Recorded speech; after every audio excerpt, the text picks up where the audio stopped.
YouTube. Today we are watching a new Jimmy Hyrule video. I love this guy. And we're watching This Was a Generational Mistake. I'm assuming he's talking about the Mavs just by I don't know, maybe context clues or something like that. And the fact that they traded Luca and then everything fell apart. AD got injured. Kyrie's out for the season. And like 95% of their roster is cooked. This is the 2024 Dallas Mavericks, a team that accomplished what many teams could only hope for. They made it to the NBA Finals. Now, if ever in this position, most organizations will just run it back the next season. Keep the same core group of players, possibly make a few tweaks here and there, but when it's proven to work, the last thing you want is big, drastic changes. But not the Dallas Mavericks, because out of every big, drastic change you could possibly conjure up, they've gone through every single one of them. Out of the 14 players on this championship caliber team you see here, only 2 of them are currently That is crazy. But I just said that. So, yeah. active on their roster as we speak. The Mavericks had a winning formula, but decided it wasn't enough. It is a mess around and find out of biblical proportions, and a trade that initially felt like the most shocking and inexcusable transaction in NBA history has somehow turned out to be a whole lot worse. This is a Nico Harrison generational fumble. And I don't know how he got injured here. No. Uh-oh. Oh, I don't feel good about that. Nope, nope, nope, nope, nope.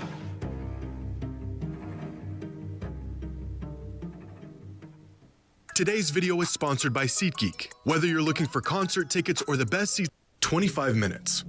25 measly little minutes. This is the total amount of time Anthony Davis and Kyrie Irving played on the floor together this season. It was a marvelous 25 minutes and a glimpse at just how good Dallas could be in the post-Luka era.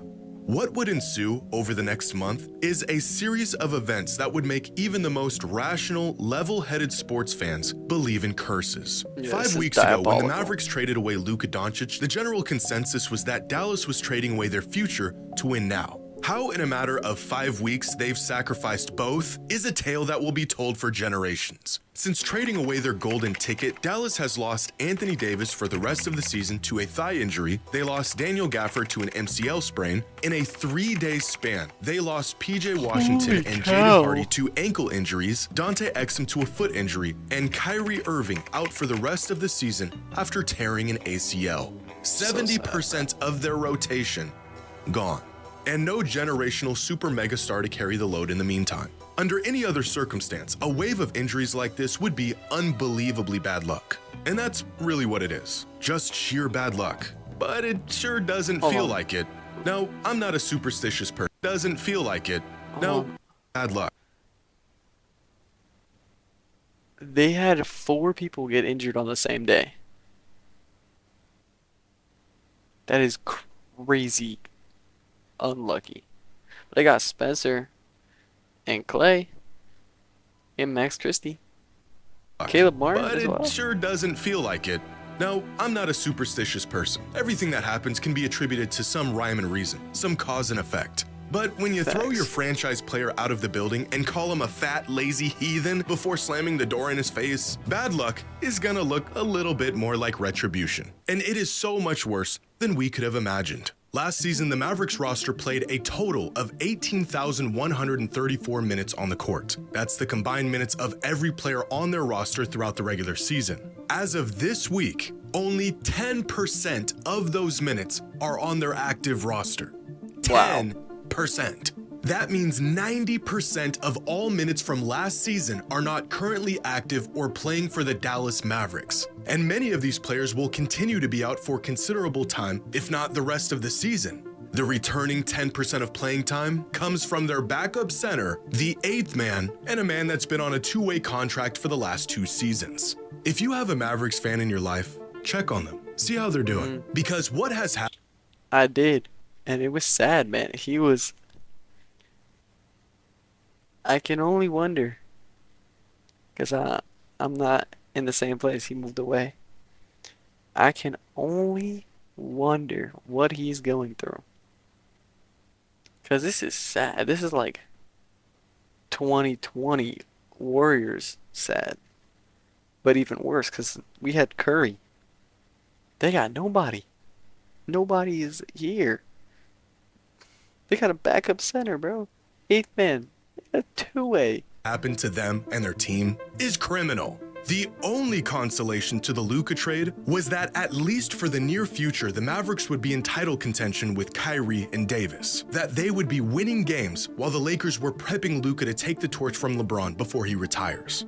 This couldn't be further from reality. From the start of the season to the infamous trade, the Lakers and Mavericks were just 1.5 points apart in net rating. Even without Luka in their lineup for over a month, Dallas was playing better than LA. But since Luka's first game with the Lakers, LA has the 7th best net rating in the NBA of plus 6.4, and the Mavericks have a net Oh my rating of goodness. negative 8.2. Hey, but the Warriors, bro. How about them Warriors? Yes, sir. The third worst in the entire league. The Lakers look like legitimate contenders right now, winning 12 of their last 15 games. The Mavericks can hardly field a full roster at the moment. Since Luka's debut in LA, the Lakers are a plus 117 in point differential. In That's that same insane. time, the Mavericks are a negative 125. Not only did Dallas mortgage their future, they inadvertently sacrificed the present. And to literally add insult to injury, the Mavericks front office and ownership has taken zero accountability for the shoddy decisions they've made throughout all of this. In fact, they've doubled down, insisting Luka was not fit to be the future of their franchise. But the real kicker to all of this is That's all. Everyone's already said this. But that's just ridiculous, bro. Maybe they could have given him next contract. They could have been like, "This is your weight clause," like they did with Zion, and then it would have been fine. Someone who's giving you 30 plus points and basically almost a triple double every game. So what if he's a little fat, bro? Let him do his thing, bro. If when it becomes a problem, then do something about it. Let's just trade the dude away just because he's fat for a little bit.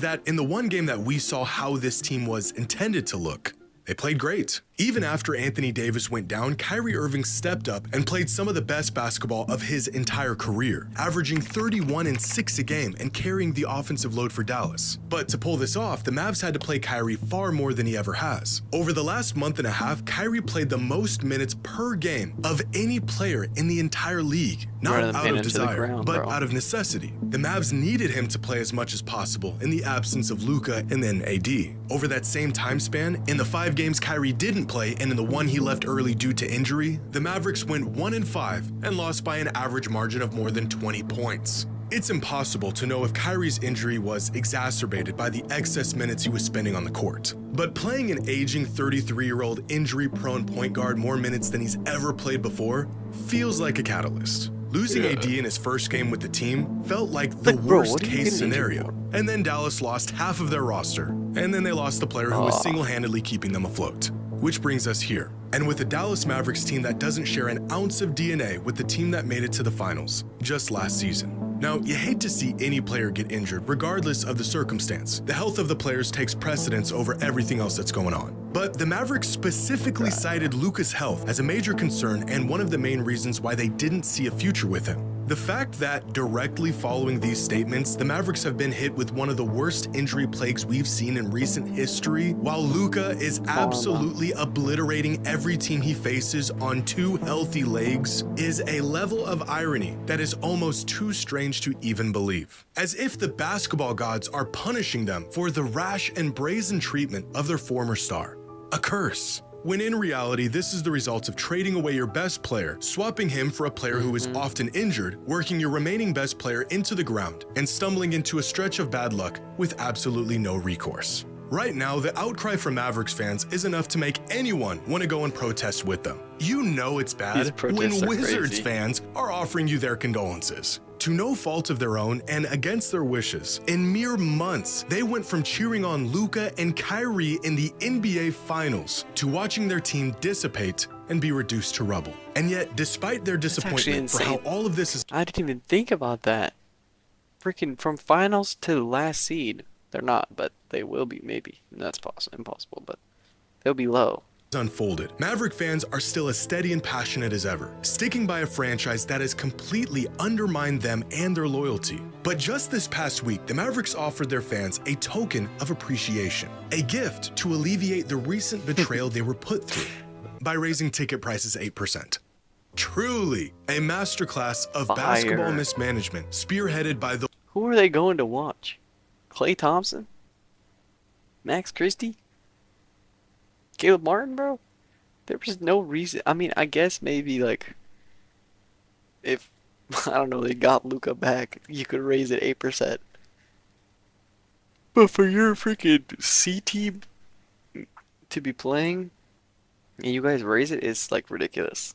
I don't know who their like PR team is, but they need to be stopped. worst trade in modern sports history.